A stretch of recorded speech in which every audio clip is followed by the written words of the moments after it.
காகத்தை கூப்பிடுறாங்கல்ல, அவங்களோட மனதுல அந்த ஒரு நிமிடம் என்ன இருக்கும் அப்படின்னா, பயங்கர குழப்பம் அடைந்திருக்கும். என்ன மாதிரி குழப்பமோ, என்ன மாதிரி கேள்வியும் அவங்க மனசுக்குள்ள ஓடும் அப்படின்னா, எதனால இந்த காகம் இந்த சாப்பாடை எடுக்கவே மாட்டேங்குது அப்படின்ற ஒரு சந்தேகம் இருக்கும்.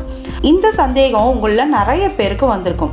ஏன் நம்ம வச்ச சாப்பாடை காகம் எடுக்க வரல அப்படின்ற சந்தேகத்துக்கான பதிலை தான் நம்ம இந்த பதிவுல பார்க்க போறோங்க. காகம் என்ன செய்தா இந்த சாப்பாடை வந்து சாப்பிடும் அப்படின்ற பதிலையும் இந்த பதிவுல நம்ம பார்க்க போறோம்.